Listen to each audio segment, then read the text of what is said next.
اور کچھ لوگوں نے یہ سمجھ رکھا ہے ایک بکرا لے کر کے آتے ہیں پورے گھر والوں کی طرف سے قربانی. میرے عزیزو، بکرا ایک آدمی کی طرف سے ہی قربان ہوگا جو مالک نصاب ہے. گھر میں اگر 4 لوگ مالک نصاب ہیں تو چاروں پر قربانی ہے، شوہر پر بھی، بیوی پر بھی، بیٹے پر بھی، جو مالک نصاب ہے. مالک نصاب کا مطلب کیا ہے آپ جانتے ہیں؟ جس کے پاس 52.5 تولہ چاندی یا 7.5 تولہ سونا یا اس کے برابر کی قیمت ہو، دونوں میں سے کسی ایک کے برابر کی قیمت ہو.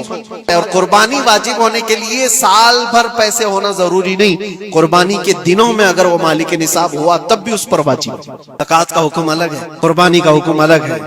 ہاں، بڑے جانور میں 7 حصے ہو سکتے ہیں. اونٹ ہوا یا بیل بھینس، یہ جو بڑے جانور ہیں ان جانوروں میں 7 حصے ہو سکتے ہیں اور ان میں شریک ہونا جائز ہے. لیکن 7 لوگ جو شریک ہو رہے ہیں ان کے لیے بھی شرط ہے کوئی ایک بندہ بھی اس میں غلط عقیدے والا بھی نہ ہو اور گوشت کی نیت سے شریک نہ ہوا ہو، بلکہ سب قربانی کی نیت سے آئے ہوں تو سب کی قربانی ہوگی. یہ خیال بھی رہے ضروری ہے جانور شریعت کے مطابق کا لے، عیب دار جانور کی قربانی نہ کرے. لاغر ہو، کمزور ہو، سینگ ٹوٹا ہوا ہو، کان کٹا ہوا ہو، پیر کٹا ہوا ہو، دم کٹی ہوئی ہو، یا اتنا کمزور کہ چل نہیں سکتا، کھڑا نہیں ہو سکتا، ایسا عیب دار جانور نہ لے. اور دوسری چیز، عیب کس کو کہتے ہیں؟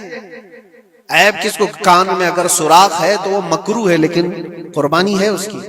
ہاں، سینگ اگر بچپن اس کے پیدائشی نہیں آئے تھے تو جائز ہے اس کی قربانی. آئے تھے اور ٹوٹ گئے تو اس کی مقدار بتائی گئی ہے. 1/3 حصہ اگر ٹوٹا ہے تو اس وقت تک جائز ہے، اس سے زیادہ جڑ سے ٹوٹے ہوئے ہیں تو قربانی جائز نہیں. کوئی پیر پورا کٹا ہوا ہے، دم پوری کٹی ہوئی، یہ عیب میں آتا ہے. عیب دار جانور کی قربانی جائز نہیں کرے گا تو وہ گنہگار ہے. افضل کیا ہے؟ افضل تو یہ ہے کہ اللہ نے تم پر واجب کیا، تم جاؤ اپنے ہاتھ سے کرو، تم جاؤ، کیونکہ حدیث پاک میں ملتا ہے کہ تم اپنے ہاتھ سے قربانی کرو اگر طاقت رکھتے ہو. اس کے خون کا قطرہ گرنے سے پہلے تمہارے پچھلے سارے گناہ اللہ معاف فرمائے. یہ افضل ہے.